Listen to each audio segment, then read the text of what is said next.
खुलुमबाय आं सिबि रानी ब्रह्म नोंथांमोननिसिम फिन आं सानसेयारि खौरां लानानै फैबावबाय नोंथाङा जुदि चेनेलाव गोदानबा सानफ्रोमबो फुंनि समाव खौरां मोननो थाखाय एसबि बड' निउज चेनेलखौ साबस्क्राइब खालामनानै ला नोंथाङा बे चेनेलाव सानफ्रोमबो फुंनि समाव खौरां मोननो हागोन।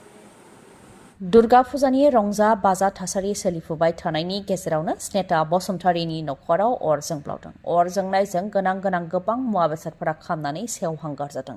हरनि 1:45 रिंगानिफ्राय 2 रिंगासोनि गेजेराव जानो मोन्दों होननानै फोरमायथिदों बे जाथाया। गसाइगाव शान्तिनगर 1 नं वार्डनि थागिबिमोन स्नेता बसुमतारीया। जाथायनि सायाव बिथांमोनहा फोरमायथिनाय बायदिब्ला अर जोंब्लावनायजों फालें, आलमिरा, सि-जोम, फोरमान बिलाइ आरो गोबां मुवा बेसादफोरानो बै अराव खामनानै सेवहांगार जादों। नाथाय मा जाहोननि थाखाय न'आव अर खामखो बेखौ हमनो हायाखै होननानै फोरमायथिदों नखरनिफोरा। सर्ट सार्किटबो जायाखै मानोना गासैबो लाइटानो जाथाय जानाय समाव जोंगासिनो दंमोन। ओजोंहाय ओंखाम संग्रायाबो गुबुन दाबसेयावसोमोन। बेनिखायनो गेस सिलिन्डारजों न'आव अर खामनायनिबो जेबो सन्देह गैया। नाथाय बे अरा बबेनिफ्राय नांखो बेखौ हमनो हायाखै होननानै फोरमायथिदों। रोहो रोहो जोंनाय अरजों आलमिरा, फालें, गोबां जि-जोम आरो मुवा बेसादफ्रानो खामनानै सेवहांगार जादों। स्नेता बसुमतारीया हरनि समाव सिरि मोननानै बायजोआव ओंखारनाय समावसो बे जाथायखौ नुसनदों होननानै फोरमायथिदों। फोरमायथिनाय बायदिब्ला हरनि समाव बिथाङा बायजोआव ओंखारदोंमोन। बे समावनो खोरखिनिफ्राय गुमलाव उखुन्दै गनायखौ नुदोंमोन। उनाव दरजा बेखेवनानै नायनायाव बिसना, आलमिरा बायदिफोरखौ अर जोंनायखौ नुनो मोन्दों। लोगोनो अर जोंनायनि गेजेरावबो गोनांथार लेखा बिलाइफोरखौ खथानि सिङाव हाबनानै लानानै फैदों आरो नखरनि सोद्रोमाफोरा अरखौ खोमोरनो थाखाय पुलिस आरो अर खोमोरग्रा बिफाननो खौरां हरदोंमोन होननानै मिथिहोदों। खौरां हरनायनि 10 मिनिट उनावनो बिथांमोनहाबो नुजाथिफैदों आरो अर खोमोरनायनि हाबाखौ मावफैदों, जायजों न'आ गासैबो खामनायनिफ्राय रैखा मोननो हादों होननानै फोरमायथिदों। साबा दायनिगिरिफ्रा जोबथेसालिनि 20 फिट गोजौ वालखौ बारनानै खारलांदों। मरिगाव डिस्ट्रिक्ट जेलनिफ्राय खारखोमादों साबा दायनिगिरिफ्रा। जाथायखौ लानानै मरिगावनि डिसि देबाशिष शर्माया फोरमायथिदों दि हरनि 1 निफ्राय 2 रिंगासोआवनो जानो मोन्दों बे जाथाया। खारलांनाय साबा दायनिगिरिफ्रा पक्स' आइननि सिङाव ट्रायल जागासिनो दंमोन आरो दुथांफोरखौ मरिगाव आरो सनितपुर जिल्लानिफ्राय हमनाय जादोंमोन। नाथाय दुथांफोरा कम्बल, लुङि, बिसना सादर बायदिखौ बाहायनानै 20 फिट वालखौ बारनानै खारलांदों। खारलांनाय दुथांफोरनि मुङा सैफ उद्दिन, जियारुल इस्लाम, नुर इस्लाम, मफिदुल आरो आब्दुल रशिद। जेलनिफ्राय खारखोमानो हानायखौ लानानै जेलारनि सायाव सन्देह खालामनाय जादों। बेनिखायनो जेलार प्रशान्त सैकियाखौबो सासपेन्ड खालामनाय जाबाय। लोगोसे जेलनि सुप्रिन्टेन्डेन्ट मानास दासखौबो गुबुन जेलाव ट्रेन्सफार हरनाय जाबाय होननानै फोरमायथिदों डिसिआ। आरो बे जाथायनि सायाव मेजिस्ट्रेट लेभेलनि इनकुवेरिनि थाखाय फोसावनाय जाबाय होननानैबो फोरमायथिदों। ओजोंहाय खारनाय साबा दायनिगिरिफोरखौ फिन हमफिननो थाखाय गोख्रोङै अपारेशन खालामनाया जागासिनो दं होननानैबो फोरमायथिदों मरिगावनि डिसि देबाशिष शर्माया। दुर्गा फुजा नायनो फैनायाव जिउजों गेलेनाय मोनसे गेदेर जाथाय। रेलगारि लाखियैनि थाखाय खारबाय थानाय रेलगारिनिफ्राय बाज्रुमनानै गोब्राब जोखोम कृष्णा बर' मुंनि सासे सुबुङा। मिथिहोनाय बायदिब्ला उदालगुरि जिल्लानि थागिबि कृष्णा बर'आ। मिथिहोबावनाय बायदिब्ला बाथासिपुराव दुर्गा फुजा नायनो थाखाय न'निफ्राय ओंखारबोदोंमोन। नाथाय डिब्रुगड़ एक्सप्रेस रेलगारियाव गाखोनानै फैनायाव रेलगारिया ढेकियाजुलि र'डआव लाखिफैयैनि थाखाय खारबाय थानाय रेलगारिनिफ्रायनो बारजुमदों बर' लाइमोना। उनाव बिथांखौ माखासे बर' सुबुंफ्रानो रैखा खालामनानै दैखांनानै लाबोदों आरो देहा फाहामसालि फारसे दैथायहरदों। जिउजों गेलेनाय बे जाथायाव जिउ जोबनायनिफ्राय खुनु रोखोमै जिउ रैखा मोननो हादों लाइमोना। मानोना खारबाय थानाय रेलगारिनिफ्राय बाज्रुमनाय समाव बबेबा पस्ट बा खुन्थियायाव नाङोबा बा बबेबा गोरा बेसादाव खर' नाङोब्लाबो बिथाङा थैनो गोनां जागौमोन। नाथाय खाफाल मोजां बेबायदि जानायनिफ्राय बिथाङा रैखा मोननो हादों। अब्लाबो थद गैयै जानो गोनां जादों आरो माखासे जोखोम जानो गोनां जादों बर' लाइमोना। हादराव फिन रेलगारि जाब्रबथाय। हादराव गोबां खेब गेदेर रेलगारि जाब्रबथायफ्रा जाबाय थानो मोन्दों। फिन बे खेबाव आरोबाव रेलगारि जाब्रबथाय।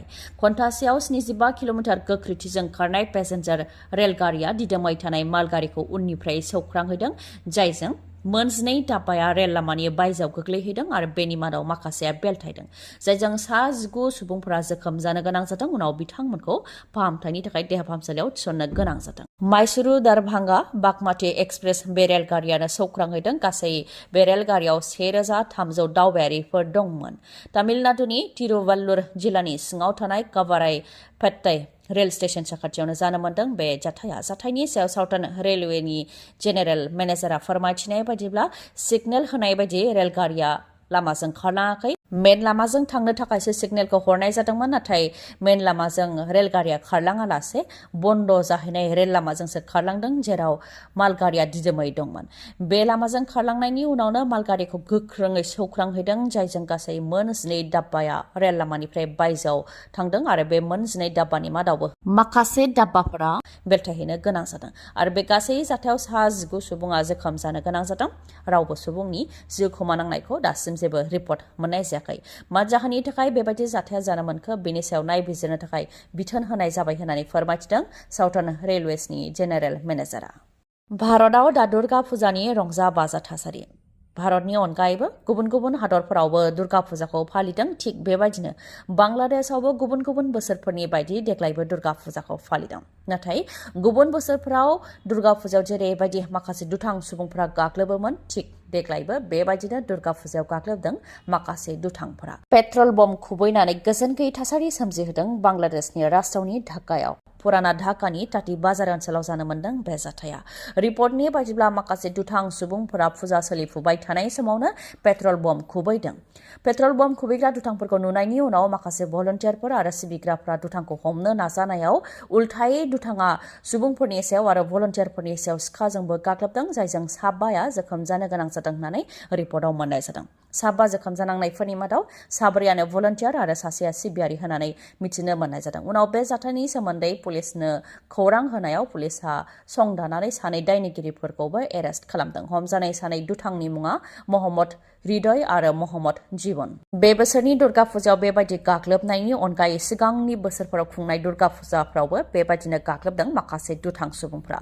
माब्लाबानि समाव फुजा मण्डपावनो अर सावनानै होदों माब्लाबानि समाव फुजा मण्डपाव खौरां दोनहैनाय बेफोरबायदि जाथायफोरा जाबोबाय थादों बांलादेश हादराव फिन देग्लायबो दुर्गा फुजानि मण्डपावनो पेट्रल बम खुबैदों आरो बेनि अनगायैबो फुजा सोलिफुबाय थानाय समावनो नामाज फरायनाय बायदि बायदि खालामनानै दुर्गा फुजा खुंनायखौ गोबां हेंथा होबोबाय थादों होननानै फोरमायथिदों बांलादेश हादरनिफ्राय हायद्राबादाव जानाय T20I नि थार्ड आरो फाइनाल गेलेनायाव भारतनि हानजाया रेकर्ड सिफायदों इन्डिया आरो बांलादेशनि गेजेराव जादोंमोन T20I नि थार्ड आरो फाइनाल गेलेनाय हायद्राबादनि राजीव गान्धी इन्टारनेशनेल स्टेडियामावनो जादोंमोन मोननै हानजानि गेजेराव क्रिकेट गेलेनाया जेराव भारतनि हानजाया 133 रान फारागथिजों देरहासार जानो हादों इन्डियाया गासै 297 रान बानायनो हादों आरो बांलादेशआ 164 रानल' बानायनो हादोंमोन भारतनि सन्जु सामसनआ हारसिङैनो 111 रान बानायनो हादों सूर्या कुमार यादव बिथाङा 75 रान बानायनो हादों हार्दिक पान्ड्या बिथाङा 47 रान आरो